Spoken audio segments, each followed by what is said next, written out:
Hi, so in today's video I'm going to show you how I quickly made these little pumpkins in ScanNCut canvas. So I hope you like it, and I'll jump straight into canvas now and show you how I made it.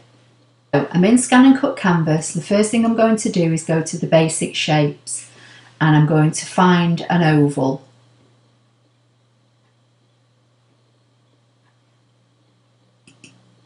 And it's this fatter oval here rather than this skinny oval here.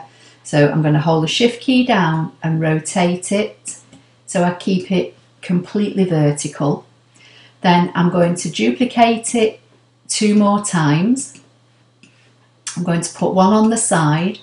Then I'm going to overlap slightly these two, select them both, go to edit and align them on the bottom edge so they line up along this bottom edge equally. Then I'm going to bring this one in and I'm going to position it centrally but slightly higher up. So if I click away, you'll see that this one doesn't line up with the bottom edge here. Then I'm going to select them all, right click and make a duplicate, and just move the duplicate off to one side. Then the next thing I'm going to do, I'm going to come down and look for another shape.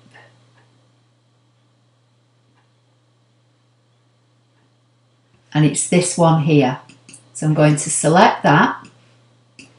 While it's selected, make a duplicate and put the duplicate over here for a few minutes. Then I'm going to put this on top of here. Select everything and go to edit weld, and that's given me the basic shape.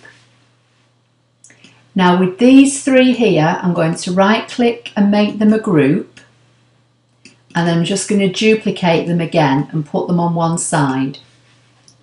So with these as a group, I'm going to come to edit, create offset. I'm going to take the spacing down to 0.08 and say inward and say OK. And then I'm going to click anywhere on the page to deselect, and you should be able to grab the outside set, which are a group, and drag that away. And these others are all individual.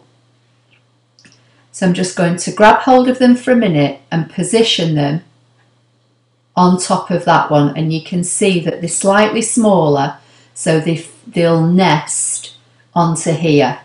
Now I'm going to get hold of this, going to create a duplicate, put the duplicate on one side, and then with this one I'm going to do the same. So edit offset, take the offset down to 0.08 and say inward and say OK, and then grab the middle one, and that gives me my inner layer. So I can delete that one. Now I'm going to select all of these and make them a group.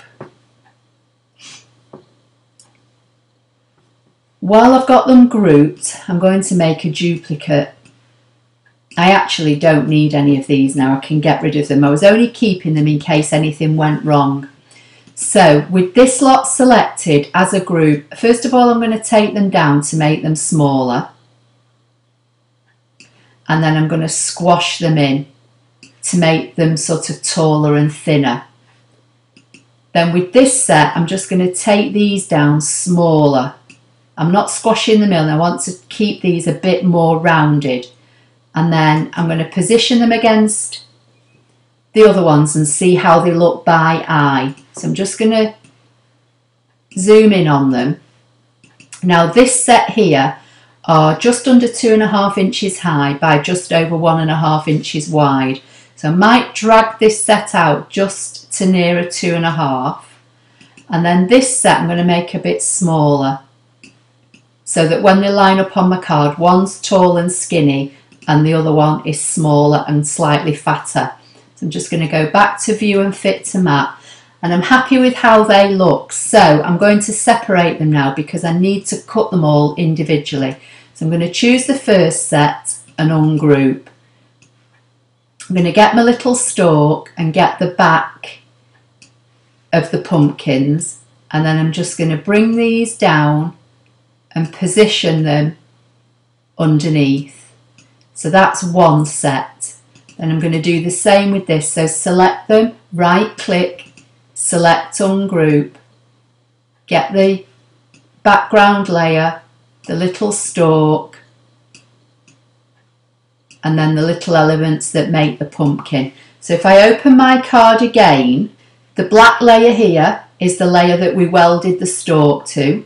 The separate stalks are the green bits, and then the others are the orange bits. And then these leaves here are in the ScanNCut machine, and I just cut them at, I think it was about just under an inch high, and these small ones around about ½ an inch, and I cut them in separate pieces of coloured card.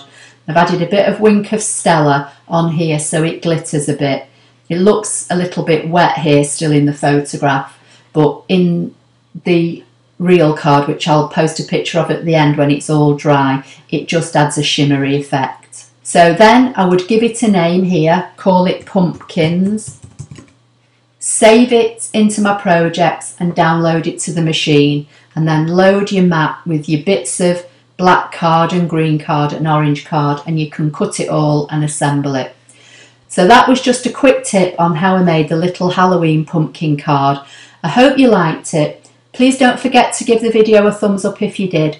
Don't forget to subscribe if you don't already do so. Make sure the notification bell icon is switched on, and that way you'll always get notified when I post a live stream or a new video. And I'll see you in the next video. Thank you.